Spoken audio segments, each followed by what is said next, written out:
We're back from the dead, the setting trick. Frankly, I hate doing these intros. They always slow the process of making an episode down. But alas, here I am.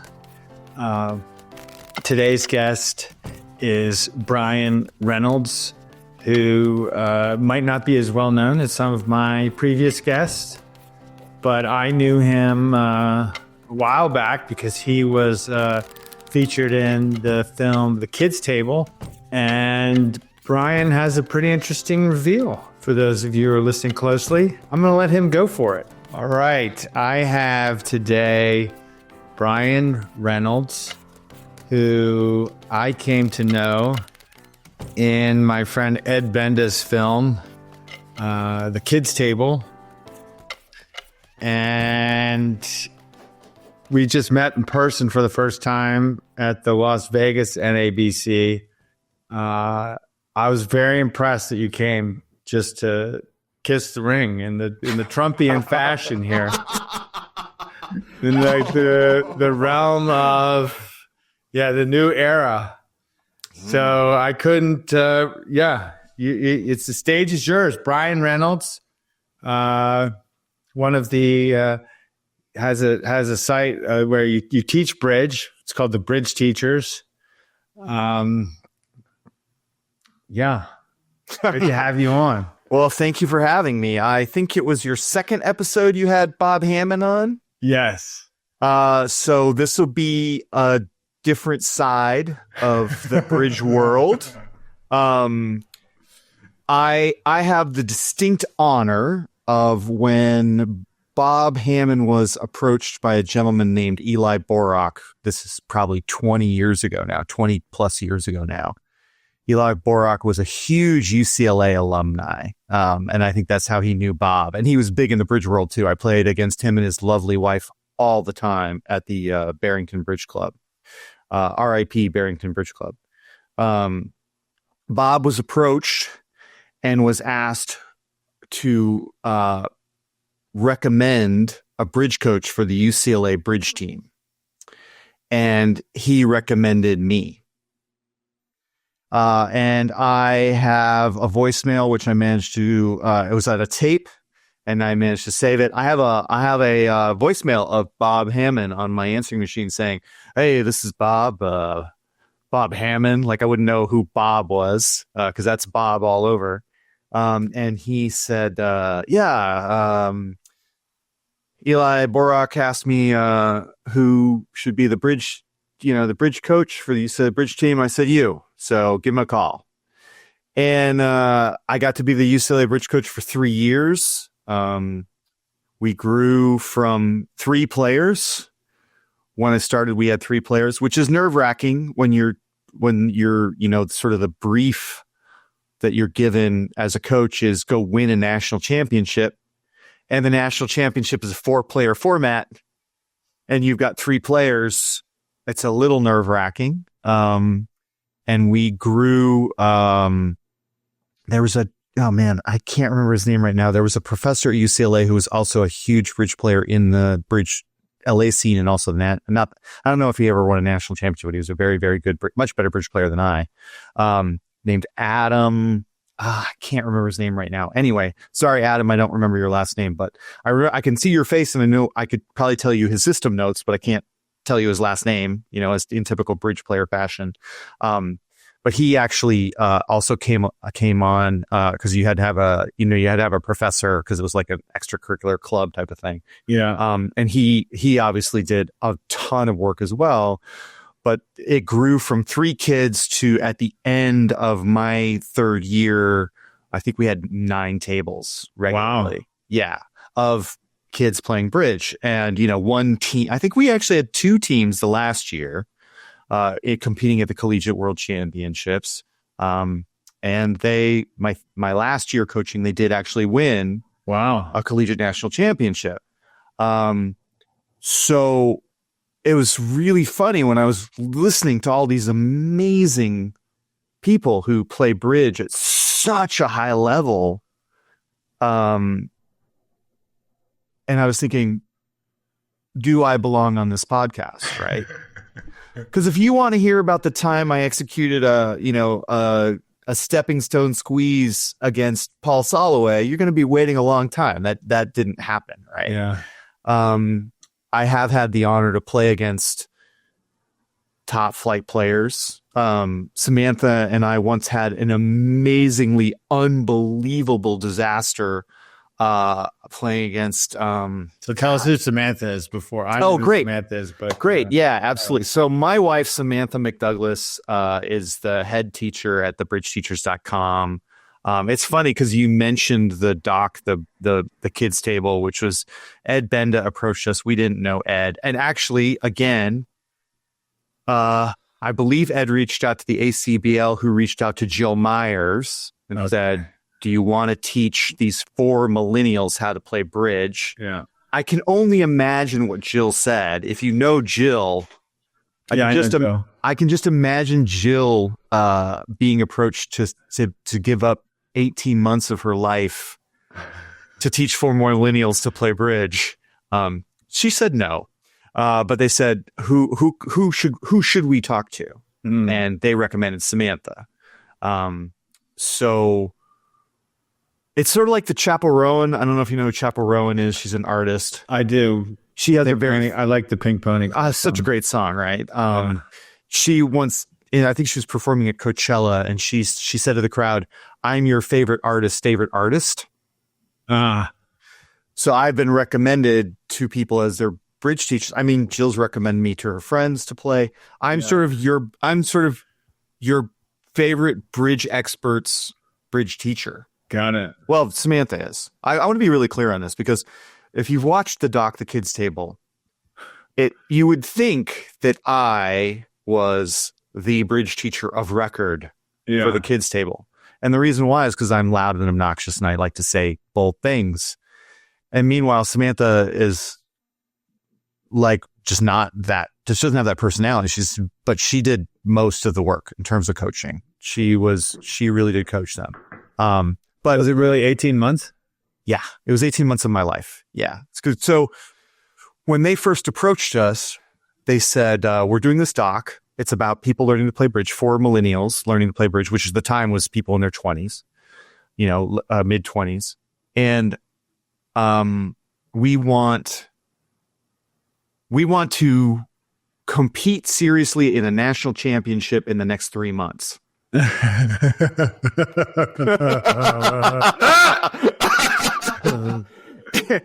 And Samantha showed me this email, and I basically said something along the lines of, well, we're being punked, like, tell these people to kick rocks. Like, what are they talking about? This is ridiculous. What are you talking about? Right. Like, you don't know what you're talking about. Right. And she stopped me and she said, look, one of my main goals in teaching bridge is to grow the game. Yeah. Is to make the game, just get eyeballs on it, get more people playing. And, and Samantha, I've had conversations about that. Samantha and I have been together for 32 years now. We've been bridge partners for 33 years now. But like, we've talked and we've had conversations both at the the sectional level or the club level all the way to the national level with people about how do we grow the game and what our goals are as teachers. And she said, look, you just need to stop. We need to talk to these people. They've got their documentary. They're serious. Let's go talk to them. I said, okay, great. Let's go talk to them. So we drove downtown LA, which, is a sacrifice in itself, driving before I drive to downtown LA. And we were going to have a 15-minute in-person meeting to talk to them about their bridge doc. Yeah. And they sat us down and typical me fashion, I said, look, the email you sent us makes zero sense. Like, the questions you asked us make no sense. It's too bad they weren't filming this. They should have. And then maybe they did. I don't know if maybe they did. I said they were very good. They might have. That production team is crazy good. They're super successful now on a bunch of different levels. But in any event, I said, this makes no sense. I said, what you're asking to do is you're asking to participate in the tournament world. You don't even know what the tournament world is. Like, you don't know what that means. So I said, here's the tournament world. And so I talked for about 2.5 hours. Oh my God. They asked a bunch of questions. This was supposed to be a 15-minute meeting. And they said, well, we're about to have our 3 other players, because Ed was one of the players. He was there for the production meeting. He says, we're about to have our 3 other players come, and our doc just changed. Like, from your words, our doc just changed. Wow. And he said, would you stay and tell them what you just told us? Oh God. So Samantha and I hung out. They bought us lunch. It was very nice. It was very kind. And then the kids, because they called them the kids table, right? But these young men and women came in, and they said, okay, this is what bridge is. And this is what we're thinking about doing now that we've talked to these 2 experts. Because Samantha and I aren't expert players. Yeah. But we're experts on the world, and we're expert teachers, which I think is an important distinction, right? Yeah. I mean, Samantha and I have made the cut at some national events for the second day. You know, I've made the cut with other partners, for national events, but we're not national champions, and I mean, obviously I would love to, but that's not currently where our focus is. My focus is not to get really, really good at bridge. Although I do have, as I say that, I'm looking at my desk, and I've got, Bridge Odds for Practical Players, which is an amazing book. And, I work on my game all the time, but that's not who I am. But anyway, the point is, these 3 other people sit down, they listen to me talk. They asked a bunch of questions. It wasn't just a monologue, although I am very good at monologues. And one of them quit on the spot. One of them said, I'm not doing that. I'm not. Forget that. What are you talking about? And, this is my whole thing with bridge, is that it is never how I would actually approach somebody who said to me, I want to learn to play bridge. Yeah. I would never approach them and go, oh, well, let me tell you about nationals. Yeah. And let me tell you about imps versus match points. And I would be like, cool, let's have as much fun as possible. Yeah. Because you can make it as fun as you possibly can for another human being. In my experience, because when I first started teaching, I would get these groups of 4 people, right? I was teaching one woman, and she said, I got these I put together a little group because I didn't know what I was doing. As a business person, I didn't know what I was doing. I knew what I was doing as a teacher. Yeah. But she put together 4 people. So I always got these 4 people. And in my experience, every group of 4 people who learns to play bridge, it's very, very simple. 2 of them are going to want to play once a week. They're going to want to be with their friends. They're going to want to, what I call throwing cards, right? Yeah. It's a social event. They're having fun. Yeah. Maybe they'll log on once in a while and they'll play a little thing, right? One of them will quit. Yeah. Life is too big, right? My our partner Morgan, our business partner and life partner Morgan, she is a photographer. She loves to take photography, and she travels the world and she takes photography. And once upon a time, like back in the dim and misty when we were all very, very young, we taught her how to play bridge. And one time at a nationals, I think it was early 2000s, Morgan and I happened to be in San Francisco at the same time as the nationals. And I was like, let's go play bridge. And she's like, fine. And we won an open side pairs, right? Yeah. Little 9 a.m. side pairs. We stopped in and we won the whole thing. That thing. She won't play bridge. It has nothing to do with being good at it. It has nothing to do with her being able to understand the game. It just doesn't speak to her. So anyway, back to the kids table. So Wait, they did you just tell me you're in a throuple? yeah, we're in a polyamorous triad actually. Well, quad now, but that's a whole nother story. Yeah. Sorry, drop that casually. Hi, everybody. Hi, it's the ethically non-monogamous person in the room. Yeah. My wife Samantha and I have they've known each other since grade junior high. But yeah, I met Samantha in 90. I met Samantha in 1990. We became serious in 90. We started dating in 91.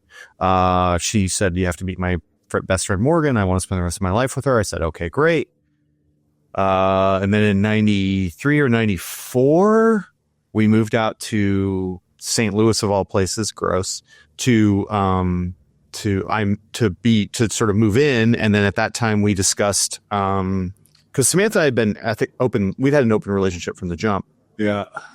And, so we'd been ethically non-monogamous. And, then, and by the way, this is before the internet. We became a throuple 1 year before this very famous polyamorous book called The Ethical Slut was published. Huh. So we were just three kids. I mean, 20, 23, 24, three kids trying to figure out how to have this this paradigm that does not, there was nothing like it back then, at least nothing that I'd heard of. I mean, there was no connection to any community of that nature. But yeah, so the three of us have been a family now for 30 years. Wow. Yeah. I wrote a whole play about it. If you go to our entertainment site, which is called tubemaninst.com, TUBEMANENT.com, you can see I wrote a play called Monopoly. It's been produced twice. It's all about it's my take on ethical non-monogamy. So yes, casually, but casually, yes. And before we get too far, no, you can't legally marry two people. I'm not legally married to Morgan. It's amazing what you can do with LLCs and powers of attorney. Definitely do your research if you're out there and you want to be ethically non-monogamous and polyamorous. Definitely do your research on the legality of things, especially in your area. Maybe flee a red state in the next week. But yeah, there's a lot of info out there, which I didn't have. Yeah. When I was a kid. And actually, to bring it back to Bridge, when I met Samantha, we were friends for about, I don't know, like a year. And then she went, it was college. She went back east. And then when she came back, I was just kind of staring at her going, man, I really like this person a lot. Like, I really like not only an attraction, like smoke show, but like her brain, like she's one of the smartest people I've ever met. And her way of looking at the world and her way of talking, I was like, do you want to go out? Like, cause we were a friends group. You want to go out and and she's like a date? She has this way of saying things that make you feel like the stupidest person in the room. And she's like, I like a date. I'm like, yeah, let's go out on like a date. Just the two of us. No big friends group, just the two of us. And she's like, yeah, okay. But you have to learn to play bridge first. Oh, wow. Because she had been playing kitchen table. Well, no, her parents had been playing kitchen table bridge for years, but never taught her the rules, like refused to teach her. I don't know why. And then right as she was leaving for college, it was like their parting gift to her or whatever. Like, okay, here's the rules for bridge. But she didn't have anyone to play with. I mean, again, this is... Where did you go to college? I went to the University of Arizona. Well, okay, so when I met Samantha, I had already dropped out of college. College and I did not get along. I like to learn too much to enjoy college. There's nothing that gets in the way of learning like an education. I am obsessed with learning. I have grad level textbooks on my walls. I read neuroscience for fun. But the structure of college and I did not get along. And the other problem with college, of the many problems, that it did not align with what I wanted to do. At the time, I was doing professional theater. I actually started doing professional theater when I was in high school. My senior year of high school, I started doing professional theater. And so when you have rehearsals that last until 11 o'clock at night, and then you got to get back to your dorm via bus because you don't have a car, and then you have organic chemistry at 7 a.m. in the morning, the schedules stop working really, really fast. And I went to the University of Arizona for chemical engineering. I wanted to be a chemical engineer. I love chemistry. I love the science of it and the logic of it. I love all that stuff. But I love theater way, way more. And also I was staring down the barrel of working 3 jobs, going to school, and, waiting to be a chemical engineer, or working 3 jobs and doing professional theater right away and loving it. So it was an easy choice. So when I met Samantha, I'd already dropped out of college. I do have a Paul Soloway story. Okay. I do have a Paul Soloway story. I was sitting down at the table with Paul. I forget what event it was. Obviously, I wasn't playing with him. I was playing, Was he from LA? I don't know if Paul was from LA. Did he live there? No, this was at a Nationals. Okay. I just bumped into him. He was in, we were in some pairs event, and he came. I think I was playing with a client actually, and he came and sat down at my table and beat us up pretty good, as Paul did to everybody. And I never met him. Yeah. He passed away shortly after this story, actually, unfortunately. R.I.P. Paul. He was such a sweet man. I mean, like, my experience is the better you get at bridge, the nicer you become. Yeah. I've had very few negative experiences playing against top flight players. Medium flight players, I've had a few negative. Yeah. And I actually did get into it with I don't know who they were, but I did once get into it with a couple of experts. I think it was the first round of the Spin Gold, and they were so angry that they were playing me and Samantha. They were so ticked off. I'm like, look, if you have a problem with baby teams playing the Spin Gold, talk to the ACBL, but don't talk. It's not my problem. I want to play against you. And at one point, they asked about discards, and we were playing Lavendal at the time. And they're like, what is this nonsense, Lavendal? I'm like, oh, yeah, it's only been around since 1930, whatever. Okay, whatever, dude. And so he said something to his partners like, it's just like odd even, except they don't have the problem if, they don't have a low card to discard. And so then later, they were defending some hand, and the guy had a discarding problem because he didn't have any odd cards. And he and his partner, they navigated anyway. They're experts, but they got done and he's like, yeah, I threw the 4 clubs because that's all I could do. And I said to Samantha, I said, yeah, they're playing odd even discards. It's kind of like Lavendal, except we don't have the problem if we don't have any odd cards. And he was not happy.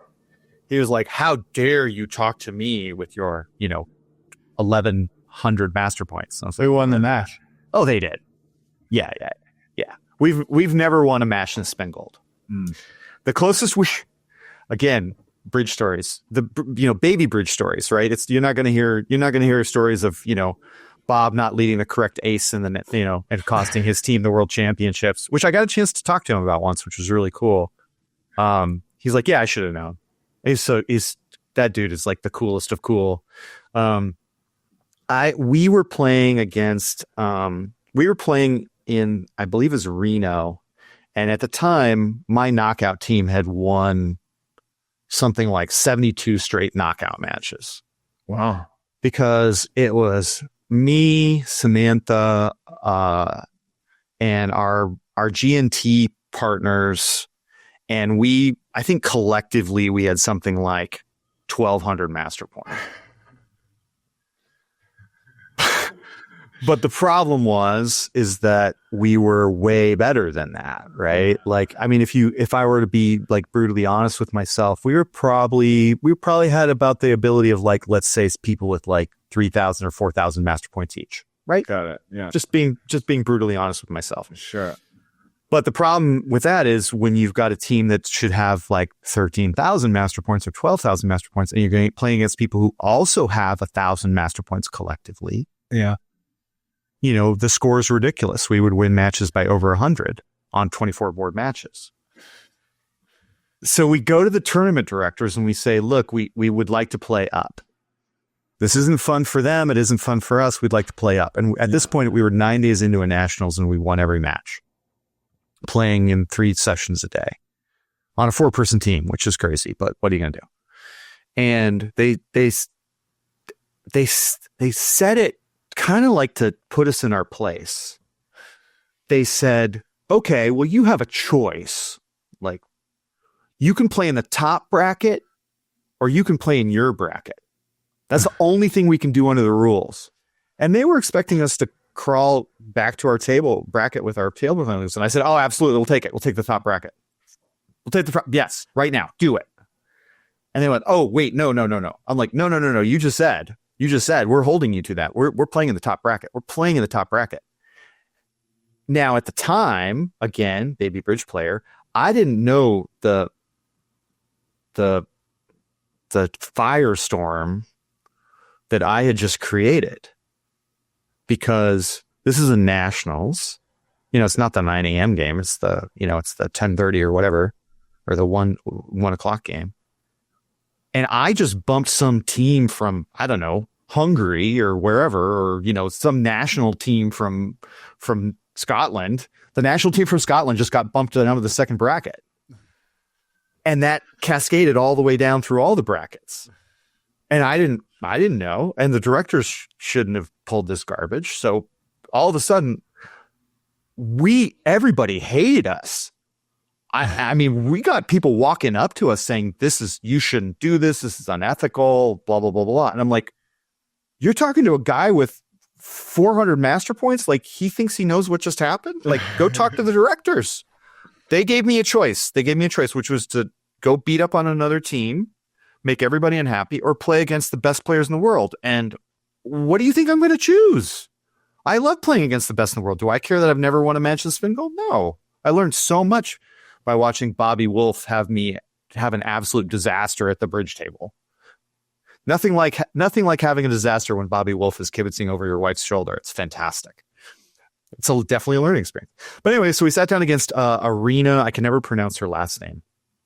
A client team or sponsor team that I think they were getting ready to compete in the Women's World Championships like 6 months later. Yeah. Oh, they were mad. They were so mad. They're like, what is this nonsense? Like, why are we playing against these people? And I was like, now you know how I feel sitting in the bottom bracket all day. Like, you think you're going to beat the absolute tar out of me. Yeah, absolutely. Like, this sucks for everybody involved. Too bad. And then we were up by 2 at halftime. Oh, wow. And they weren't laughing anymore. And they were mad, but they were mad for a different reason. And on the very last board, we were winning the match. I think we were up by like 5 with the last board to come. And they were playing a precision club system with a mini, I think it was 12 to 14. It might have been 13 to 15, but they were playing a mini no trump. Yeah. Or a medium no trump, whatever you want to call it, which was exactly the same system that my partners were playing at the other table. They're playing the same thing. Okay. So at both tables, the auction goes 1 no trump double, which at my table was strength, but ostensibly takeout. Mm. And at the other table was just pure, like strength / penalty. Right. And at my table, it went 1 no trump double pass. And at the other table, it went 1 no trump double pass. Okay. And the person sitting in my chair passed. And 1 no trump double went for 500. All right. And there's really no good run out. Anywhere you run out to, the expert play, both players sitting to my right were absolutely hosed. There was I think they were even playing the same rescue system. Mm. It's just one of those hands where you're going for 500. Good luck. Yeah. But in my partnership, that was ostensibly takeout. And I must have sat there for like, I don't know, 5 minutes. And just like, this is wrong. I should pass. I should violate system agreement. I should violate partnership agreement. I should violate all the talks we've had about how we're dealing with a mini no trump, all the ways we've been coached. I'm like, I should just violate it. I should just pass. I should pass. And they didn't. Eventually I bet 2 hearts and we got our non-vulnerable game and we lost the match by 1. And we were never allowed to move up brackets again. But, Arena was very sweet. She came up to us afterwards and said, I thought it was a joke. I thought you guys were a joke. You played great. you're really good players. Keep working on it. By the way, here's a system for play that I think you should be playing over a mini no trump that's way better than the system you're playing. Reach out to me, and if you need to talk or want to talk. Very, very sweet. But man, can you imagine if we'd knocked them out in the first round? It's like, who's laughing now? But that's what I love about bridge, is that like I've gotten to play against the best in the world, even though I'm not the best in the world. Now, do I think that's good for tournament bridge? I don't necessarily think it is good for tournament bridge. Is it good for me? Yeah, it's absolutely good for me. Is it good for Samantha? Sure. And is it good for people who have those aspirations? Yes. To get to sit down and play against Bob, if you're lucky, or even someone, like I know I've listened to your podcast and you're pretty self-depreciating about your bridge journey. But you're serious about the game, and you're a very, very good player. You're an expert level player. And I know you're already smiling like, I don't know if I call myself expert, which is, kind of the mark of an expert. But like, if I got to sit down and play against you and your team, let's say, Samantha and I had a team, I would say our chances of winning are very small, right? Like, depend on my teammates a lot, but like, just mathematically, statistically, my chances of winning a match against you and your very good team are very small, especially the longer the match. But I would learn so much, and I would grow so much, right, as a player. And the next time you saw me, be a little tougher and a little tougher after that.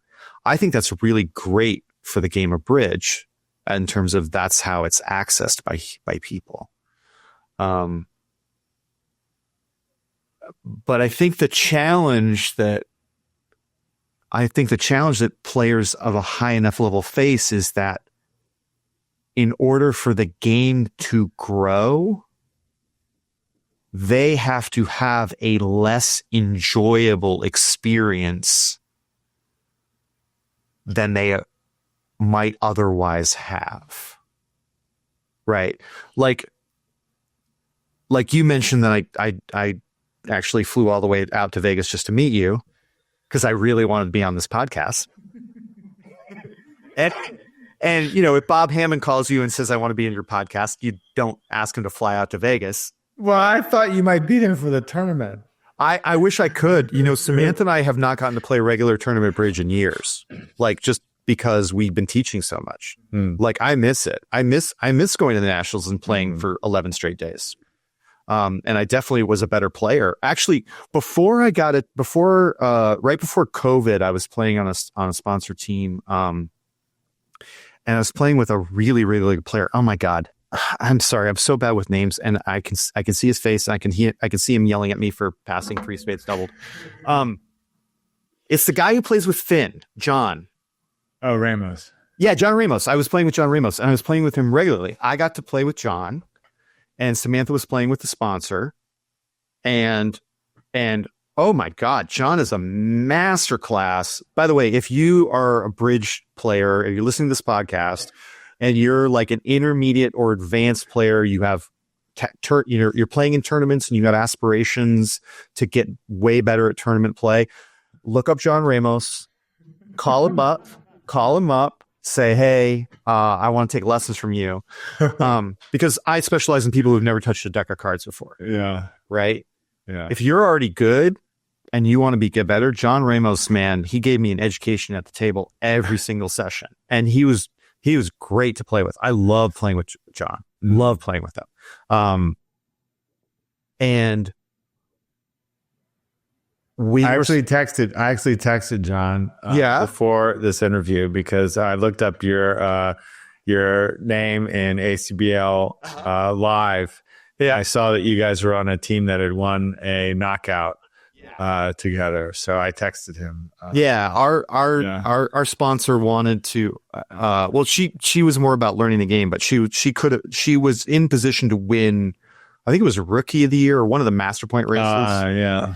And she was teaching. John was teaching her at that time as well. That was sort of a co partnership between him and Samantha. And he sort of put together a tournament schedule, and then going into 2020,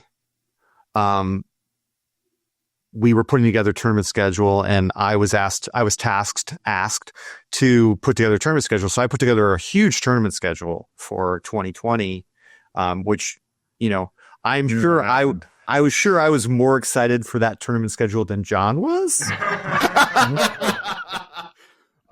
I like to think that every session with me was a better experience than the one before with John, because I'm very passionate about my own game, and I do listen, and I do respect him a lot as a player and as teacher. And I don't have that thing where I'm a teacher too. So like, what can I learn? Like, I don't have that thing. It's like, you know, wake me up when you've won as many championships as Bob has, and then you can stop worrying about learning, you know? Yeah. When they call you Meckwell, then you can worry about not learning anymore. But yeah. We got a few tournaments in to 2020, and then all of a sudden, no more tournaments. Well, it looks like you haven't played in a tournament since 2020, according to the ACBL. I haven't left my house for 7 months. I didn't leave my house for 7 months. Then I went off and made a movie. We made our first feature film that I wrote and directed. It's a thriller. We had been asking our clients for years to learn virtually rather than in person, and they wouldn't do it. They didn't care about the technology was available. They didn't care that it's actually better. It's so much better to learn online than it is to learn, you know, in person. I have an auto dealer machine in my office gathering dust, because I used to have to deal out lesson hands and take them to people and drive all over LA, which is not fun. Yeah. And so when the pandemic hit, for a week, we didn't have any students. For 1 week, we didn't have any students. And Samantha was freaking out, and she's like, oh my God, we just lost our entire livelihood. I'm like, they think this is going to be over in a week. Just tell them next week you're doing virtual.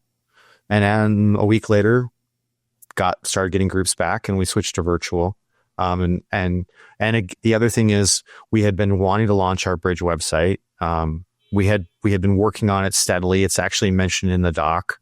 But that, you know, in the kids table, you mean? Yeah. At the very end of the kids table, you can see us when our original setup, where we actually had a camera pointed down at a bridge table, and I would move cards around for Samantha. Yeah. So it was like, I got to hand act for her. And then you don't see the hands. I watched some of the videos. You don't see the hands like that. Right. Yeah, we would edit them out. But sometimes you can see me point or whatever. In the very, very early ones, she might have refilmed them, because now she will go on Bridge Base and just, you know, she'll highlight a hand, or she'll set up lesson hands to talk about the.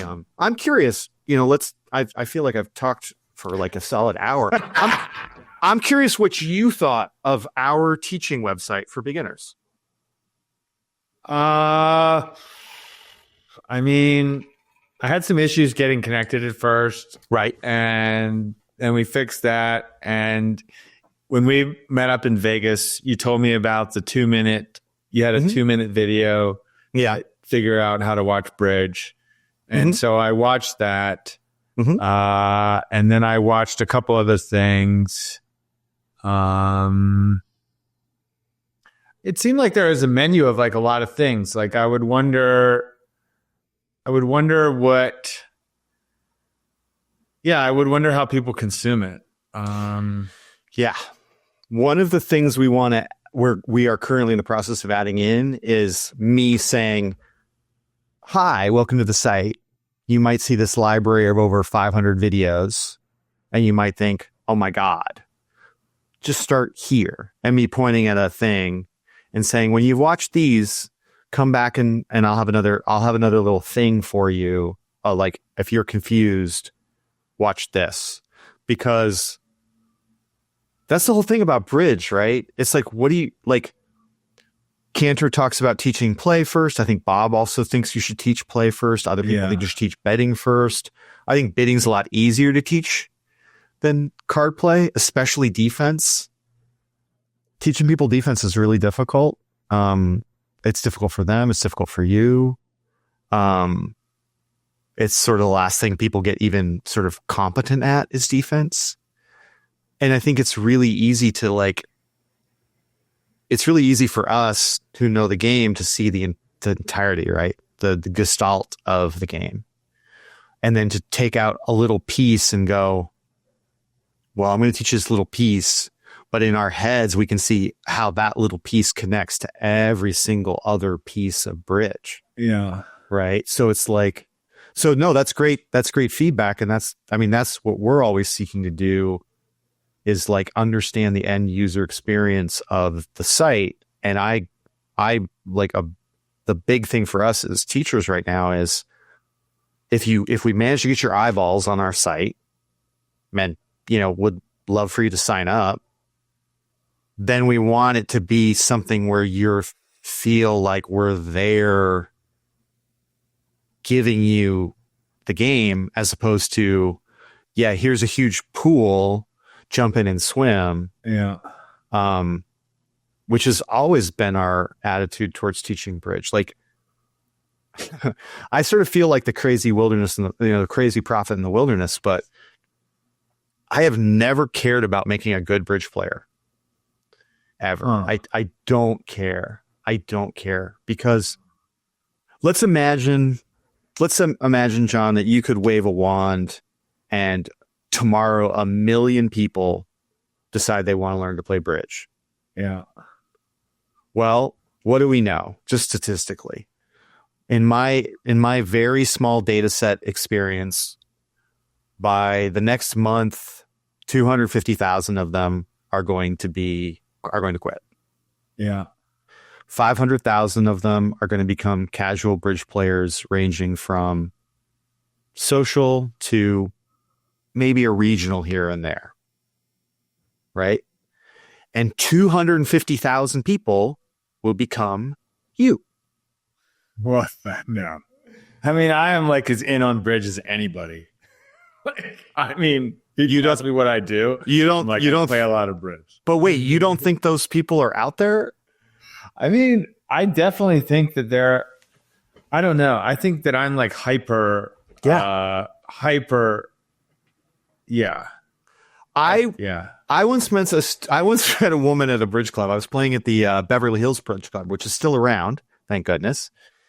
And I was playing with a student, and she sat down with her partner, and she had a sheet that looked like a serial killer had filled it out. It was like the tiniest writing I'd ever seen. It was just like one page, and on the other side, it was the tiniest writing I'd ever seen, and it was filled with these like incredibly neat, detailed algorithm notes. And I was like looking at her, and she'd look at her sheet, she'd read it, and then she'd set it down, then she'd play a hand of bridge, and then she'd pick up her sheet and she'd read it, and she'd set it down, and she'd play a hand of bridge. And I watched this, and we played her for a round, and she made some pretty basic mistakes. And I said to her, if you don't mind me asking, like, could you tell me? I'm about to crush you. If you don't mind me asking, I'm about to just eviscerate you with this question. You might be surprised by what I was interested in. I said, I'm really curious, like, is that your note sheet? And she says, yeah. I said, oh, great. So you're taking classes, you're reading books. She says, yeah, I'm taking classes with this teacher in LA. I said, oh yeah, I know that person. They're a great teacher. That's awesome. Are you enjoying the classes? They said, yes. I said, do you feel that those notes are helping you? Yeah. And she says, yeah, I really feel they are. I said, that's awesome. Can I ask you, how long you've been playing at the club and stuff? And she goes, this is my first time ever at the club. Oh, wow. And I went, you're playing Flannery. You're playing like Jordan to No Trump. You're playing, I mean, they had a full card. You know, it wasn't like we showed up and what are these boxes? Her card was like something out of, like any tournament player's card. And I was like, this is your first time playing? She's like, yeah, I've been taking lessons for like a year, but this is my first time playing. I'm like, okay, sure. I didn't say anything. I'm like, okay. And she goes, well, how did I do? Or something like that. I'm like, on the boards you played against me? She goes, yeah. I said, well, here's some things you could think about next time. And she goes, oh, I never thought of that. I'm like, yeah, just something to think about. And then I'm walking away, right? Because my big thing is like, I don't like it when people poach students. Yeah. I don't like it. Yeah. I've had people talk to my students right in front of me and tell me that they should take lessons from them instead of from me. Yeah. And that to me is like, what are you doing? Yeah. That's like, what are you doing? That's not cool. I've had people tell other teachers or experts, or tell my students, these people aren't good enough at bridge to teach you bridge. I'm better than them, so you should take lessons from me. And I'm like, okay. I mean, you are better than me. I'm not going to argue with that. Are you a better teacher? Yeah. But anyway, so I walk away and she says, well, can I get your number? I said, I mean, yes, you can, but you have a good teacher. You should keep teaching with this teacher or learning from this teacher. And she says, yeah, but like was that your student today? I said, yeah, that was my student. And she's like, well, you guys scored 56%. We scored 38%. I said, yes, but you were playing with another beginner. That makes a difference. She says, yeah, but I know. I'm like, okay. And my other teacher doesn't play, right? Only gives classroom lessons. I said, okay. She says, I want to play with you. I said, okay. And then I proceeded to play with her in something like 170 tournament days over a year. Wow. And that's my thing, is that you say there isn't another person like you out there. But like for me, like one of the things I love to do is bowl, right? I love bowling. Yeah. Right. And people who love bowling, guess what? They buy a new bowling ball like every week, right?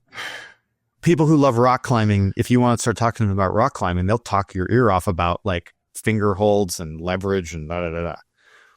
So there is, in the US, let's say, there's another 10,000 John McAllisters out there. Now, are they going to ever be as good at you at the game?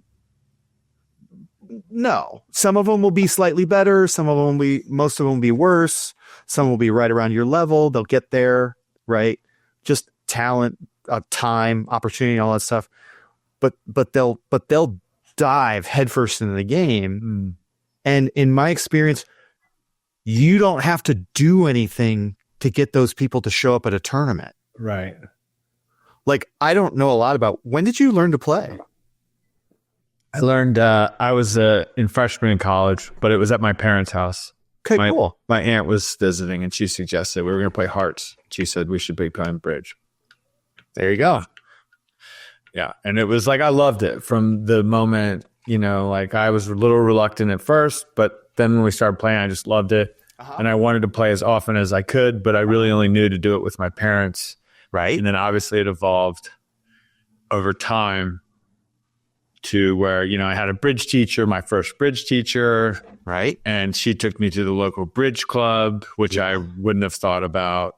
Right. And so I think about, like I have a lot of gratitude for my aunt for suggesting it, for my sister for telling me that she had a group of three that needed a fourth for bridge classes, right? For that first teacher who took me to the local bridge club. I mean, all those things were, really important in terms of I loved bridge, but I just didn't have outlets for it. Now I have tons of outlets. Same. Yeah. Including this podcast because yeah. So when Samantha and I met and she taught me the rules, I didn't know anything about bridge. She didn't know anything about bridge. We got some bridge books. I think we got like Frank Stewart's book and some other books, completely incomprehensible to us. Like what's going on? We played kitchen table bridge. We were terrible. We played against friends' parents, got our clocks cleaned. And bridge was just like this thing we did for fun with our friends. And I probably would have never played tournament bridge in my life, honestly. And then I was on a national tour of Romeo and Juliet, and I fractured my leg in the middle of a sword fight. Fractured my leg in the middle of a sword fight, and flew back home to DC. Couldn't walk for 6 months, except, I was on crutches for 6 months. Luckily, didn't have to have surgery. But OK Bridge had just launched. And I could sit in front of a computer and do this for 8 to 10 hours a day. Yeah. And again, no idea what I was doing. No idea. And Samantha, I was just crippled with depression. I wasn't on tour performing. I was sitting at home with my leg up. And Samantha found a bridge club, called them up and said, "Hey, we know how to play, but we want to come play." And they said, "Oh, we just started this thing called Easy Bridge." I don't know if you remember Easy Bridge. Yeah. I think it's still around. I think she died though. Yeah, she died. She died recently. Yeah. And we went to the bridge club and we got a little 10-minute Easy Bridge lesson, which was cool. It was fine. And then there were 4 of us. Actually, there were 5 of us because I was sitting out. There were 5 of us. I was sitting out. And we started just dealing cards and playing for ourselves, right? And this older gentleman walked up and he said, Can I kibitz you guys?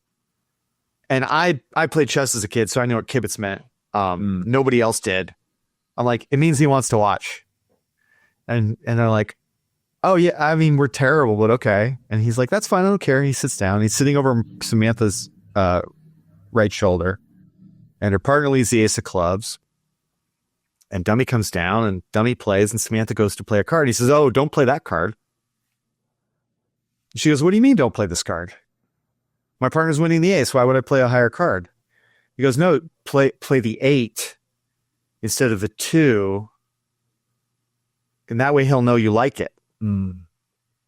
And for Samantha and I, it was like a shotgun blast went off in our skull. Wow. I was like, "I'm sorry, what did you just say? Could you say that again, like really slowly, like super, super slowly?" Okay, so he led the ace of clubs. Bill led the ace of clubs. Shout out Bill Kenny. And Bill, if you're out there, I love you, buddy. Doesn't play bridge, but okay, so he led the ace of clubs, and Dummy's playing low.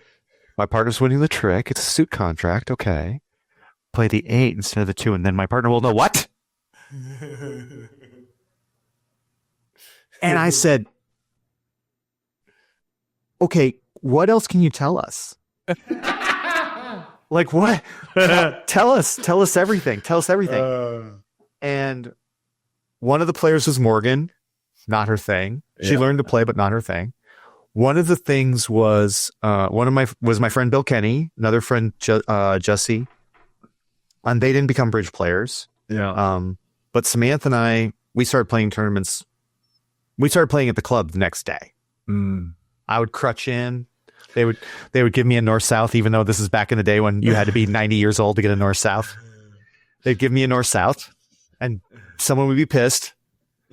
It's like, "Well, he can't walk. I can't walk either." It's like, and we got our clocks absolutely cleaned. I think the reason Samantha and I stuck with it is because we tend to laugh when we have our clocks cleaned. I don't remember a lot. I remember hands now, but I don't remember a lot of hands from that day. But I do remember playing 5 clubs redoubled in a 3-1 fit. Oh. How many tricks did you take on that one? Like 2. That's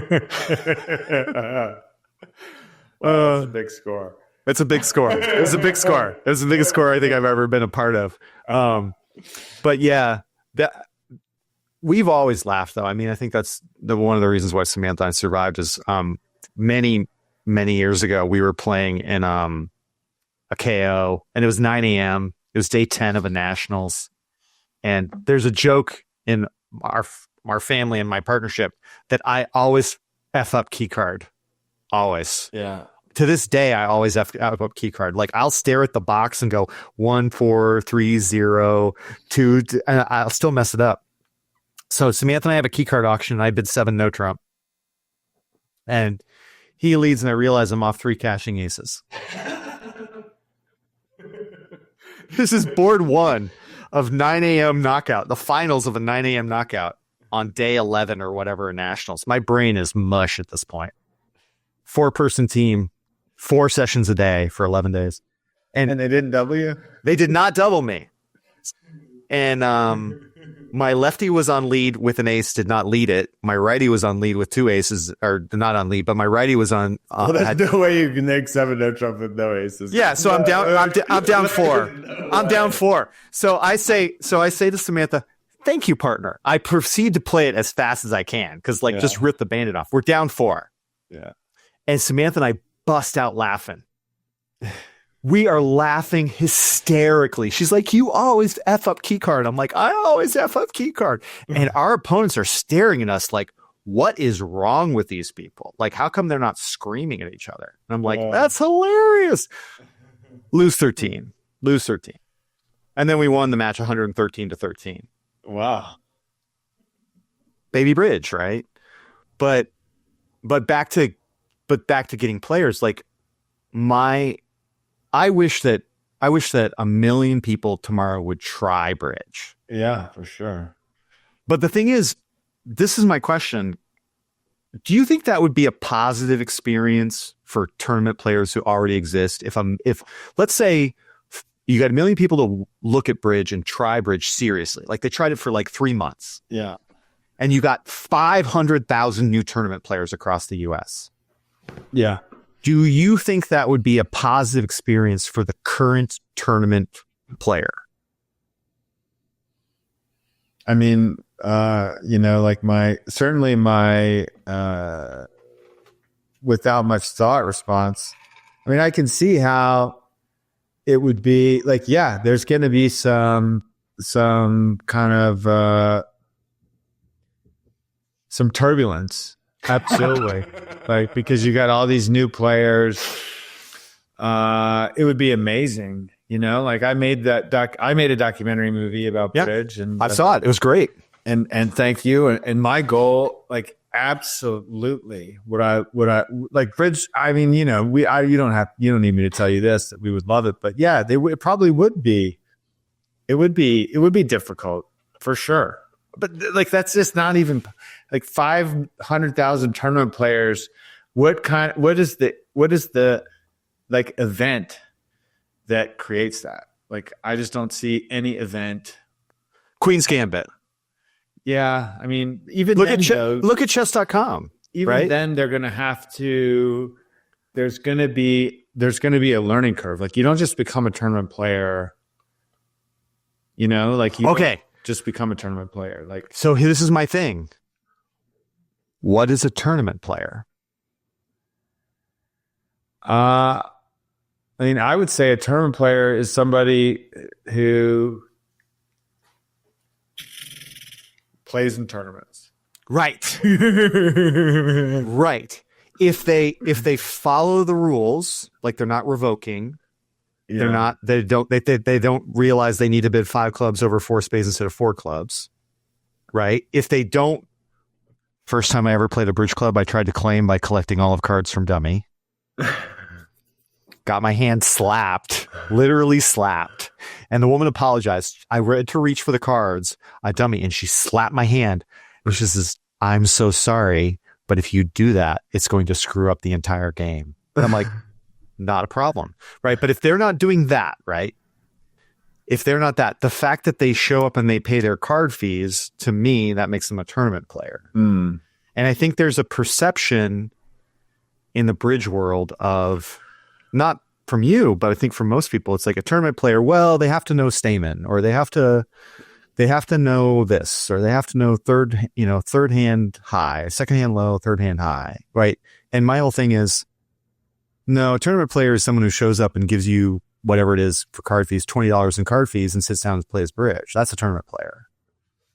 I do think like I make this distinction sometimes since we're talking about it. Yeah. I think of like a club player as somebody who goes to the local bridge club Yes. regularly. And I think of a tournament player as somebody who, there's a sectional tournament in town. Right. Maybe that's not a tournament player, but a tournament player is certainly somebody that goes to regionals or travels to sectionals. I think that's I would define that as a tournament player. Right. And you're always going to have this wedding cake, right? You're always going to have this cake of, there are people who play online because they have a half an hour and they jump in and they hop on bridge base and take me to a table and they play for half an hour, right? That's always going to be your biggest base, right? And then you're going to have the people who play in tournaments on bridge base, and then people who play at bridge clubs, and then people who play at sectionals, and so on and so forth, all the way to the nationals. So it's always, statistically, that's always going to be your wedding cake. And it doesn't matter whether you're talking about, like, I bowl a lot. Like, I love bowling. I didn't bowl for years and years and years, and I just got back into it, a year and a half ago, and I love it. You want to talk about cover stocks and weight blocks and oil patterns? I'll talk about that all day. And I like never heard of any of those. Yeah. So I like to go to tournaments, and I've even gone to, like, bigger tournaments at, in Vegas and stuff like that. And then there are people who bowl with me in a league. Right? Which is bigger, bridge or bowling? That's a great question. It's so funny. I sort of have a fetish for games that were super popular in the 50s and are kind of dying. So they're both kind of the same, right? Like, which are you better at? Oh God, that's tough. I'm currently a better bridge player, but I have the potential to be. I bowled my first 300 this year. Oh, wow. Yeah. But I switched to two-handed. When I actually bowled semi-professionally back in the 90s, and I bowled one-handed. When I came back this year and a half ago, I switched to two-handed style. Like where you throw it between your legs? No. Both. You have both hands on the ball until the moment of release. Oh. I thought you were like... Yeah, I like to stand on one foot and just bounce it off my head. No, if there's a guy named Jason Belmonte, you can look him up on YouTube. He revolutionized. Well, wow. He was one of a couple people who revolutionized two-handed bowling. It's actually more popular with juniors now than it is for. It's very similar, actually, in sort of like the precision system thing, right? That happened in the 70s.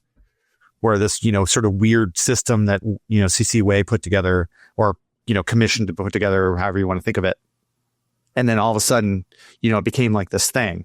That's currently what's happening in the bowling world. But the point is that I'm an outlier. Whenever you talk about people who play tournaments, even if you're not talking skill level, which is a whole nother discussion, even if you're not talking about skill level, there's always going to be a wedding cake of commitment. Commitment. And my whole thing is, you never have to incentivize people's commitment. And in fact, I don't think neurologically you can incentivize people's commitment to bridge or anything. Like, I just told you about cover stocks and weight blocks. Are you going to go take up bowling tomorrow? No, 100%. No, 100% not. And if I took you to a bowling alley and I showed you how to be a better bowler, and the path to being a better bowler, would you suddenly take up bowling? No. Would you bowl once in a while? Maybe. Would you maybe buy your own bowling ball and shoes so you don't have to rent shoes? Maybe. Would you join a league? Maybe. Right. But I can't, I have no methodology to incentivize you to take up bowling. But somewhere out there, there's some guy who just retired, or some woman who has extra time because her kids left for college, or there's a young kid who is never going to be tall enough to play basketball, but loves sports, who, if they take up bowling, all of a sudden they might be the next, they might start bowling in tournaments. And will they become a world champion? I don't know. But you don't have to incentivize them to go to the bowling alley. I've gotten to work I've gotten to teach a bunch of things. I've taught chess, I've taught acting, I've taught stage combat, sword fighting, I've taught bridge, I've taught bowling, I've taught all these things. And in my experience, you neither have to nor can incentivize someone to be committed to their activity. You just can't. Right? I bet I never had to force you. I bet no one ever had to force you to crack open a bridge book. No. Yeah. No. Or sit down at the table and figure out a double dummy problem. So that's harder. It's harder, but I bet you did it. I bet you did. But my whole point is like, if I love this game so much, like I'll shout from the rooftops how I think this is the best game on the planet. Like I think this is an amazing game, and I play so many games, and it's like I think the only difference between a thriving tournament scene for bridge and what we currently experience, which is a dying tournament scene, like it's literally dying. Yeah. Is eyeballs.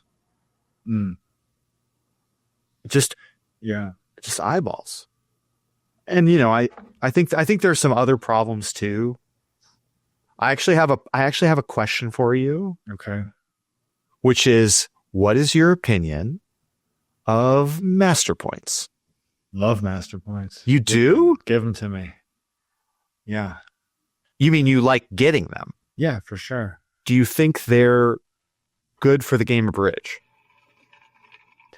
I mean,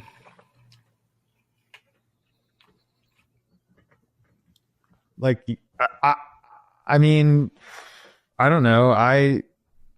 Yeah, probably, because really they incentivize people to play. Maybe they incentivize people. I don't know. Like, I mean, I take pride in the amount of master points I have. I was talking to my bridge partner recently about how many master points she has, and I was like, how do you have that many master points? Like, you haven't even been playing that long. So, I mean, I think master point. I don't think they're. I don't know.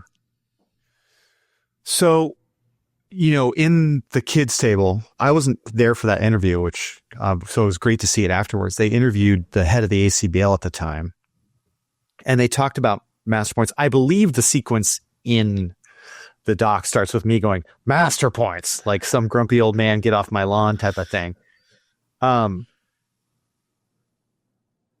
think that master points have to be treated with reverence and care.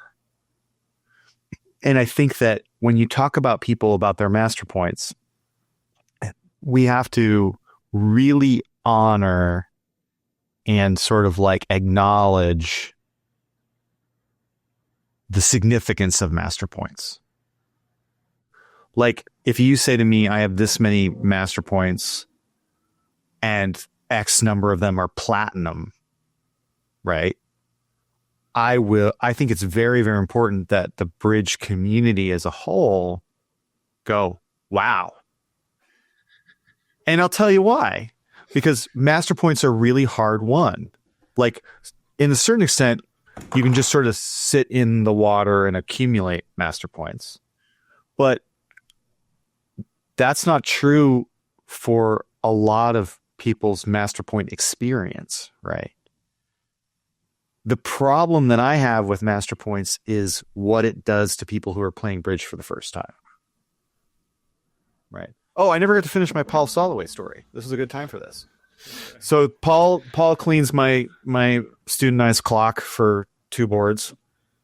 And we're sitting there and, I think we had 2 claimers. So we had like another 8 or 9 minutes of the clock. And Paul doesn't know what to say to us. And I don't know Paul. So I'm like, so finally it's like, we're just kind of like chit chatting, and he just had a fall. So I was asking about his health and stuff like that. And he was kind of going through it, I think, outside the bridge table.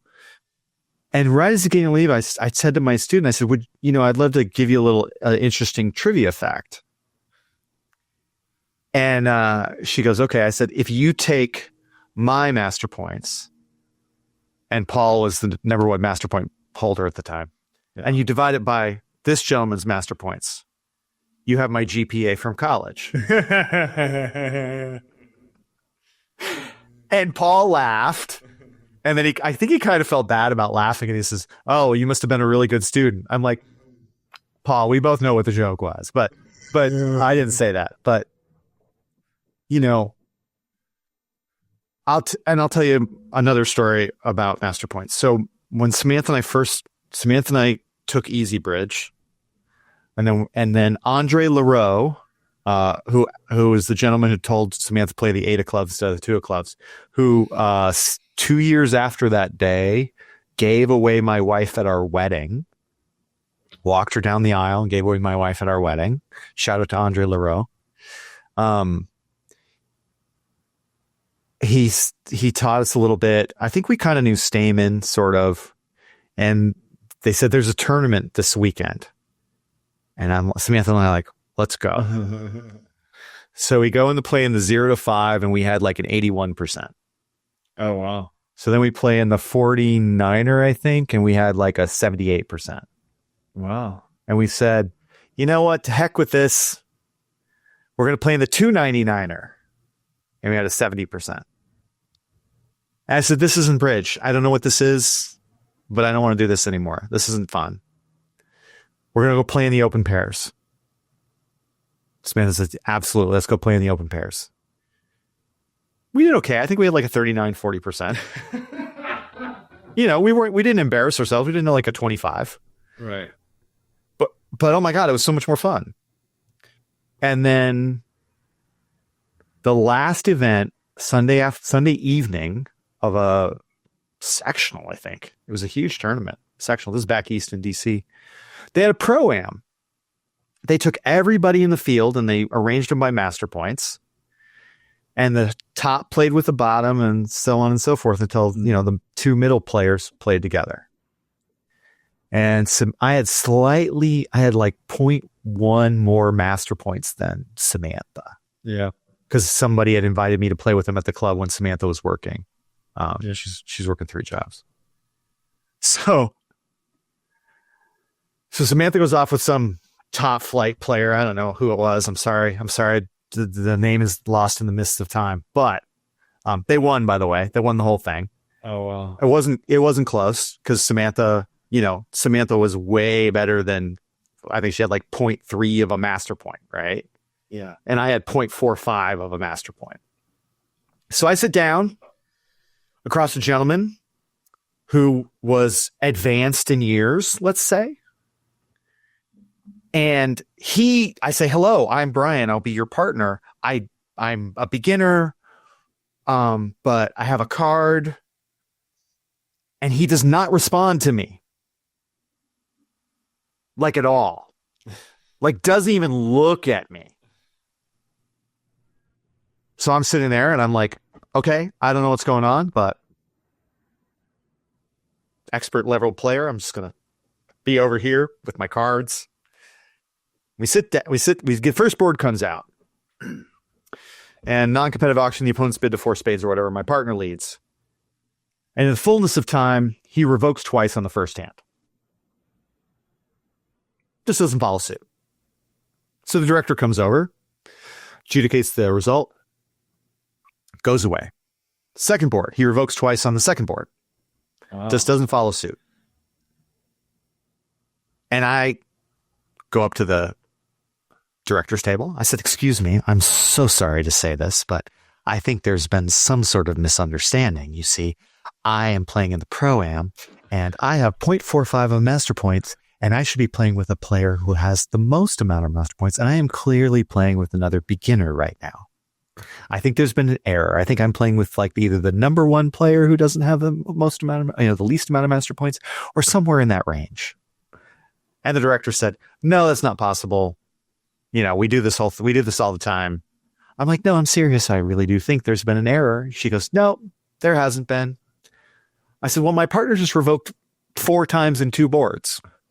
So you tell me what's up. Because at this point, I was a very angry young man and the filters were coming off. Yeah.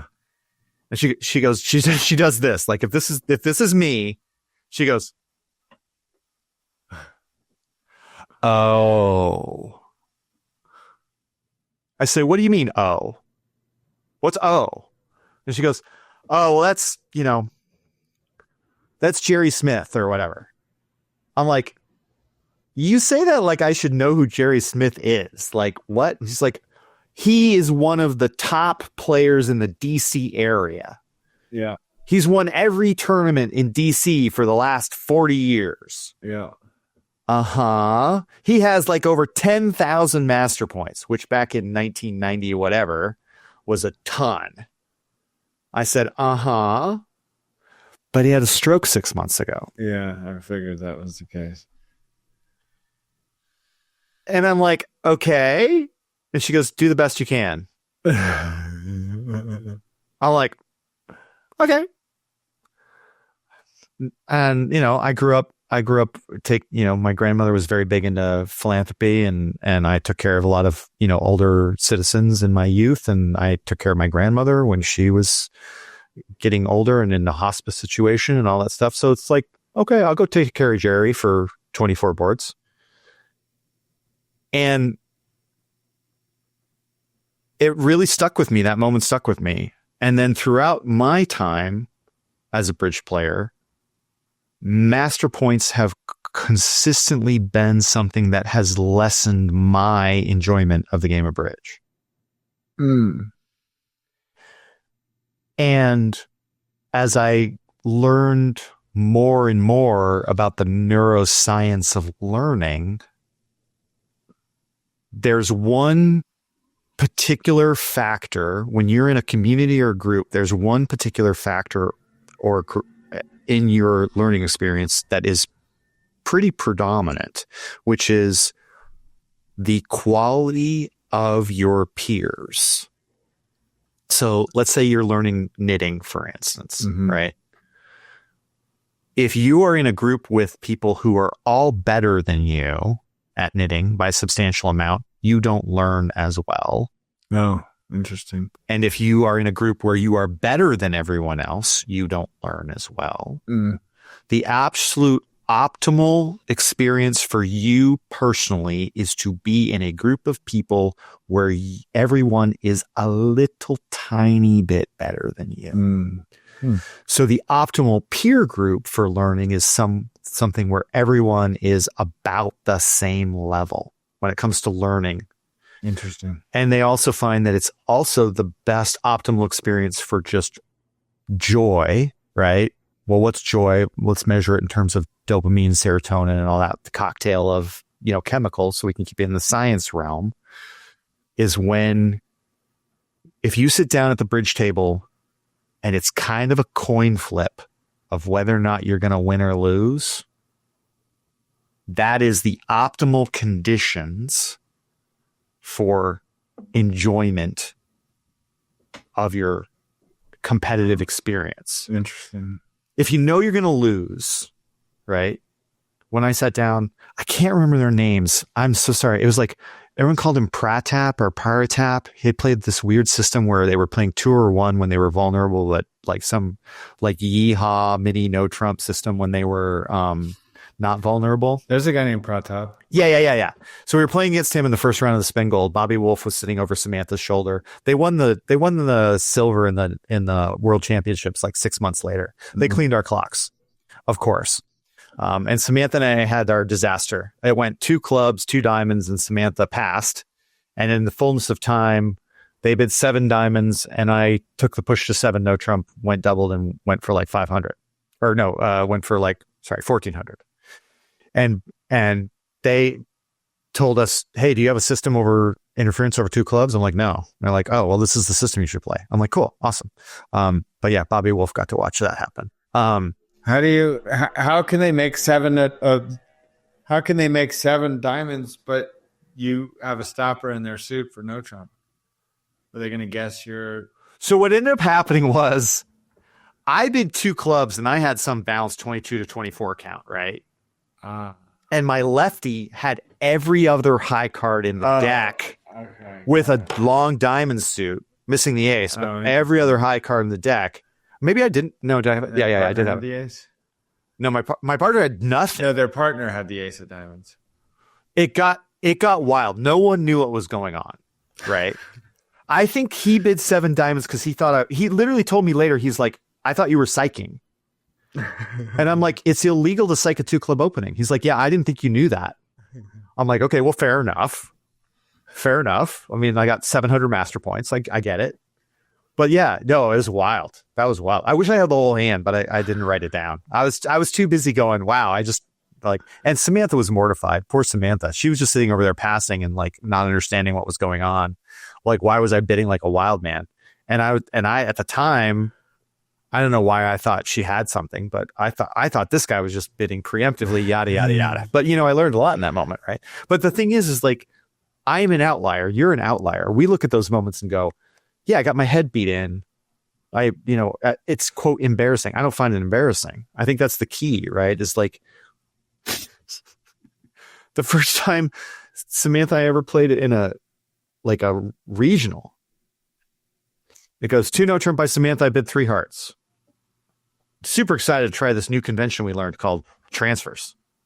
So it goes 2-no trump, 2 hearts, 3 hearts, 4 hearts by Samantha. 4 spades, 5 hearts by Samantha. Oh, no. 5 spades, 6 hearts by Samantha. 6 spades, and all the blood drains from Samantha's face. She goes white as a ghost.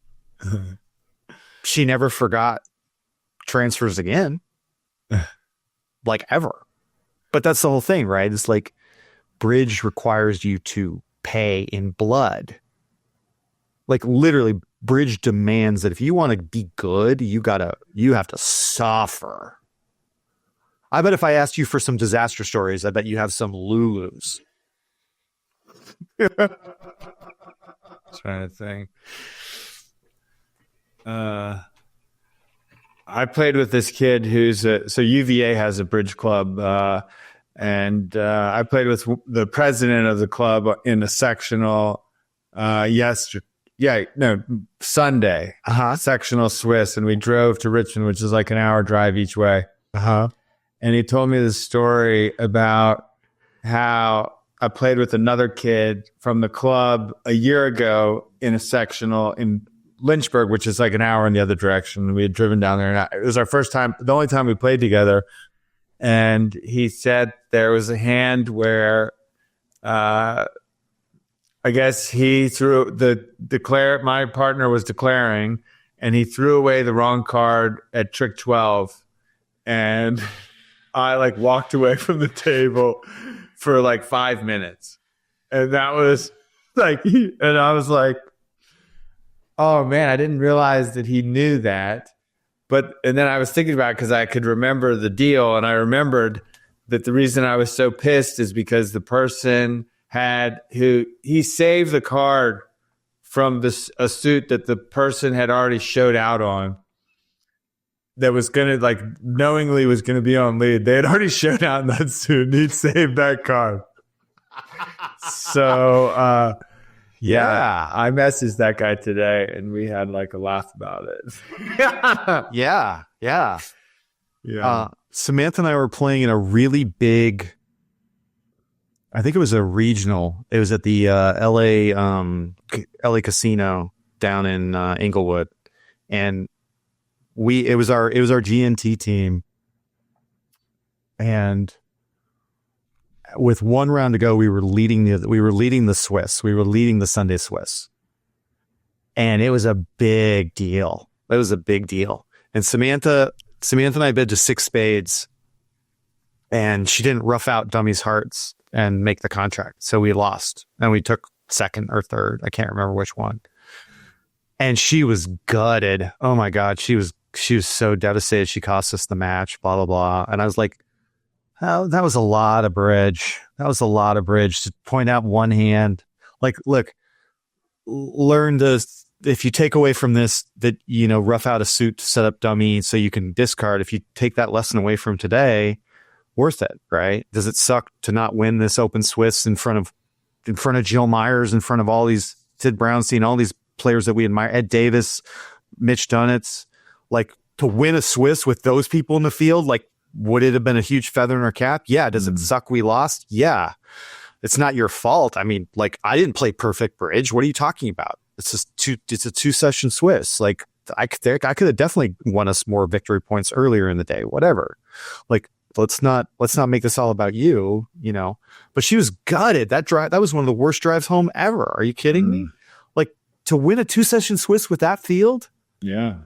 Like, that would have been crazy. Ifty was there, like, everybody was there, and she had, oh my God, we were once playing against Mitch and Ifty in some side pair thing or whatever. And they sit down, they're playing a multi-2 diamond against us. And they hand us the sheets. And they're like, we recommend you play the complicated version. I'm like, okay, we'll play the complicated version. And they bid it against us. And we end up in a Moisian in 4 spades. And Ifty leads, Dummy comes down. I say, good luck, partner. Or I say, good luck. And Mitch does this thing where if you say good luck, he'll say, thank you. Even though he's your opponent. Shout out Mitch Dunitz, doing the Lord's work when it comes to getting, the educational fund and educational part of the ACBL. Mitch is, amazing in so many ways. And a great guy, super friendly, always been there for, beginning players and things like that, love Mitch. Anyway, point is, Samantha starts playing this, Moisian fit in game, and it was a team match. So it was like imps. And I just see her doing this. Her hands are just like shaking. And I can't tell you what happened because I was more concerned about my partner's mental health at that point, but she made it. And after she made it, Ifty turned and said, you played that beautifully. And she could have floated home from Reno or she could have flown on her own, so, at the highs and lows of bridge. And I think the more we can give people that experience with bridge, and it's not going to be, for most people, it's not going to be sitting down and getting to play against world-class players and getting your heads beat in and learning. Like, that's not going to be a good experience for 99% of human beings, right? You have to really want something really, really bad to go through that, right? So, my whole thing about master points is you've earned your master points, and we can't just say, let's get rid of master points. We can't do that because that is a disservice to everything that's gone before in bridge, right? Bridge has a very rich history. It's definitely facing a lot of challenges in this modern time in terms of keeping the game alive and thriving and building it. I mean, I'd love to see it get built, but I don't think that comes from just jettisoning what it had and what it has. But I think that there's a place for adding something like an ELO system. Oh yeah, that'd be great. Absolutely.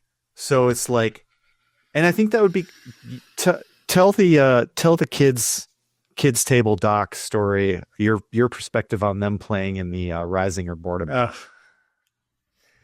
Yeah. So at the San Diego Nationals, Fall Nationals 2017, I think it was.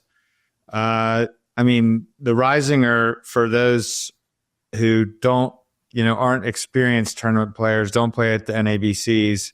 The Risinger is like arguably the toughest event on the ACBL calendar. It's board a match. It's the best teams. It's the best players playing with their top partnerships. It is a nasty thing. And Ed Benda, who I came to be friends with because I was making a movie, and he reached out to me, and he came to the initial screening of Double Dummy in Toronto at the summer NABC that year. And so their team entered the Risinger, and we played against them. We played 2 boards. It was the first day, and I mean, they got to like one ridiculous contract on one of the boards, and we won both boards. and I think they got like 2.5 points, like 13's average, 26 max. They got like 2.5 points in the round that we played against them, like the session that we played against them. And there's this woman named Debbie Rosenberg, who's a friend of mine, who's a pro, and there were 4 sections in the Risinger, and so only 2 of the sections got to play against Ed's team, or maybe there were 3 sections. I don't remember which it was, but Debbie was complaining that her team didn't get to play against Ed. Which is valid. I mean, like, that's a valid complaint, right? I mean, if it affects the data table of what it's going to take to make the cut. I mean, once upon a time with my GNT team, we were in the mix for the second day of the Risinger, and we lost on the 7th tiebreak. Oh, wow. And I was mad at one of my teammates because they did something unbelievably dumb. And I was like, to me, there's bridge mistakes, and then there's just like what brain cell went on the fritz when you did that, right? And I was mad, and then we didn't make the second day of the Risinger. But that was the first time I made the second day of the Risinger. Amazing, by the way. Congratulations. Shout out to Ed Benda for getting John McAllister into the second day of the. No, but she's not wrong, right? Yeah. And that's my whole thing is like, I happen to think, and I don't think it's intentional. I don't think that anyone is out there saying, I don't want a whole new influx of new tournament players or bridge players. I don't want that. And Debbie Rosenberg is a perfect example because she's really big on education. She's a great teacher. She's passionate about getting people to play the game. Yeah. You know, even with her being and my perspective on it was she didn't just complain. Like, I mean, I think she was like really, really ticked off. And again, justifiably. But, you know, 6 months later, I was playing in the Nationals and one of the people had to step out. So I was playing in, I forget what event it was. It was some big event, team event. And apparently I won her some money because I was playing with Monique Thomas, I think. And, we only lost we were in a round robin, and we only lost our matches by a combined like 78 imps. And she had the over under at 100. So apparently she made some money off of us betting on us. But Debbie has 2 lives as a bridge community member. She has a competitive life, and she has an educational life. And the competitive part of herself looks at that and goes, well, this data table is corrupted, is polluted by results that would not happen, probably will never happen again in the history of the Risinger, right? No one will ever have a score as low as they did in the history of the Risinger. Yeah, I'd be surprised. I mean, I think they talked about changing the rules. I don't know if they did. Right. Of entry. Yes. I've had people have that conversation about me many, many times. I've had people say, well, those guys shouldn't be allowed to enter the spin gold. We shouldn't have to play them on the first day. We shouldn't have to sit down. I don't think people complain about playing a weak opponent on the first day of the spin gold, though. Oh, yeah, they do. Yeah, they do. Really? Yes, and that's my whole thing, and that's happy to play a weak opponent on the first day of the spin gold. But that's why I wanted to be on your podcast, right? Because and I really appreciate you having me on. There's a reason why I flew to Vegas just to meet you, is because I want to be on your podcast because I am not an expert level player. When people ask me how good, like you asked me how good I am I better at bowling or bridge? When people ask me how good I am at bridge and they have no perspective on bridge, I compare myself to your local golf pro. I'm a scratch golfer, right? If we go on the links, I'll beat the tar out of you. Yeah. If the PGA rolls through and I get to play in the PGA because they're at my club, Will I make the cut? Maybe. I know the course really well, but the odds are against me, right? So when it comes to bridge, I'm a scratch golfer, right? But my experience as being someone who's played with clients in big tournaments, played a lot of sponsor bridge, gotten to play with and against top players. My experience is way different than the people who, the John McAllisters of the world or the people who play a lot of tournament bridge at high levels. And I got to tell you, I've had people say really nasty things to me at the bridge table, which I don't care. I laugh. But I've had people say really nasty things to Samantha at the bridge table, which is a whole different animal. I don't play. You want to say something mean to my wife, we're going to have a discussion that has absolutely nothing to do with bridge. So what's going on with the kids table to wrap this up? What's standing at the kids from the kids table? What are they? They don't play bridge. Them playing bridge? No. None of them? No. Why would they? Why would they? Like legit question. Why would someone play bridge in 2025? And that's the great game. Yeah, but we don't love it. But we don't make it easy for people to play bridge. We don't make it easy for people to play bridge. And we need to make it easy, and we need to make it fun. We need to really, I know our website is not perfect at all. It's not even close. We're constantly thinking about how can we make this easier for someone who's never played to navigate our website, to I don't know what to learn next. Hey, here's what you should learn next. We constantly are trying to iterate towards it being a better end user experience, because until that happens, no one's going to our subscriptions base isn't going to be where we want it to be. And it's the same thing with bridge. Until we make bridge enjoyable to be a part of, just think about this. You're Ed Benda, and you've spent the week in pre-production, post-production, filming. You've been on set 16 hours a day, and here comes the weekend. Hey, there's a sectional in Pasadena. You want to go play bridge for 4 hours? Yeah, okay. Right? But, I mean, bridge base. Shout out to bridge base, man. Shout out to bridge base. Seriously, for all of bridge bases, I have notes because that's just who I am as a person. But man, bridge base is it's the closest thing we have to something that's going to be accessible for people who don't play bridge, right?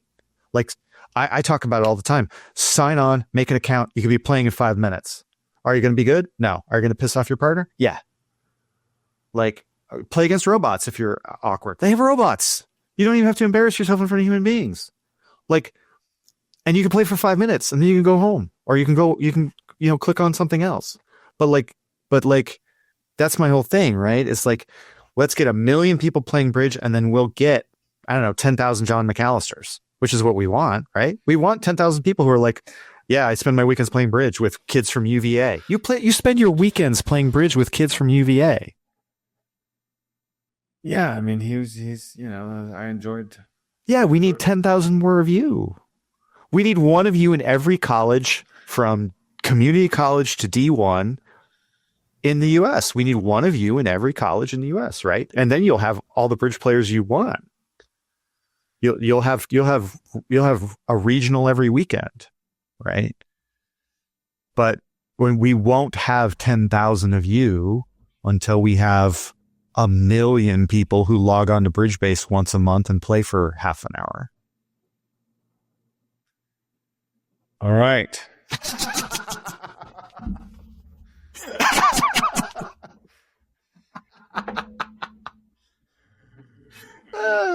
Told you I was a crazy prophet wandering the wilderness, spouting my theories. Well, I mean, maybe I should have been more rigorous when you said, how long can my answers be? For sure. Edit the heck out of me. Edit the heck out of me. Edit the heck out of me. Do it, John. I don't think we have I don't know. I don't think. Yeah. Yeah. But I do have to run. Thank you. I thank you for your time. And like on the serious note, if I talk too much, I totally get it. I'm sorry for that. I apologize. I'm passionate about the game, and I really like your podcast. So thank you for having me. Thank you. Yeah. Thank you. It's been entertaining. All right. I'll talk to you soon. Touch. Great. Talk to you later. Bye. Right. Thank you for listening.